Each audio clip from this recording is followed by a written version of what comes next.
Joseph, Adil is mentioning about the China factor, but despite all the prioritization we have seen on the part of the Biden administration, the American press in Washington, D.C. and New York perhaps was not enthused enough by Quad, going by the coverage. Why do you think this is happening?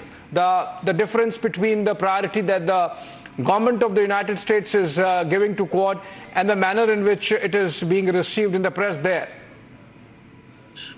Thank you for having me, Abhishek. I think, as you know, the American press is mostly managed by the PR media, which, based on who is funding for it, have their tilt on how they press out newspapers and TV slots. So, as you know, from the past several years, there have been a huge funding in anti-India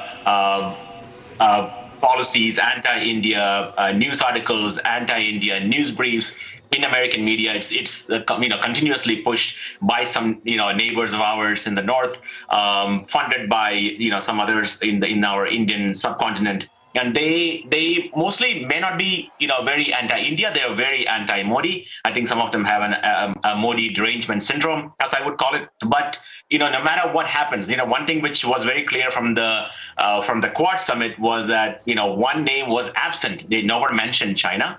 So just not being mentioned in there, it shows the significance of how India is now taking charge. I think what's also more critical is that the topics which were not announced in publicly. So, we talking now, before it was the principals meeting, the prime minister's meeting, the foreign minister's meeting. Now the Quad collaboration is going down, to the rank and file, even to the Coast Guard collaboration in maintaining maritime security. There are collaborations where military members are being exchanged and put in. American military is now, will be working closely with the Indian military and vice versa. So this is a long-term structural change to the four partners involved, as opposed to just policies and announcements, as you can see in 3 or 4. But that's what I said, it's more substantive.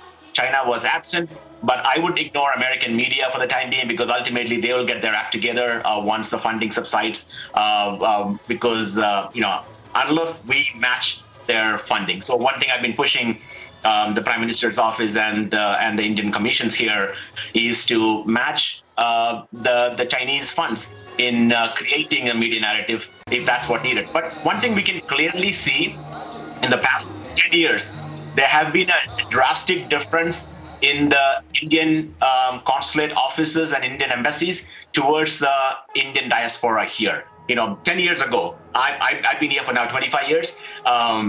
Consulates were never open to the public. Now consulates welcome American Indians, Indian Americans, Indian diaspora, and they are encouraging that we host our meetings there. They want to meet with with each one of us, and they want to, meet us for dinner. And this is completely different. The community affairs team, after Prime Minister Modi came into picture, and when Sushma Swaraj was the external affairs minister, started changing, and under Jaishankar, it's even much broader, that the community is more engaged in Indian affairs than ever before. And that you can see in today's event. Like, you can see the registration for the event is maybe 3 to 4 times more than the capacity of that stadium, which can hold prime ministers up. So this is not because somebody's paying them to go. This is not because of a PR media which is paid to create news about the prime minister's welcome. This is, I would say, this is naturally enthusiasm from the Indian Americans towards the prime ministers and towards India. They're so proud, to be an Indian American at this time, and to support the prime minister. They're showing up, flying from multiple states. Over Wherever there, prime minister goes, my friends have flown in yesterday and day before, for this event, waiting in line to get in. So this is going to be a remarkable day, a great successful day for Indian Americans, a great day for, I think, peaceful world and for democracies.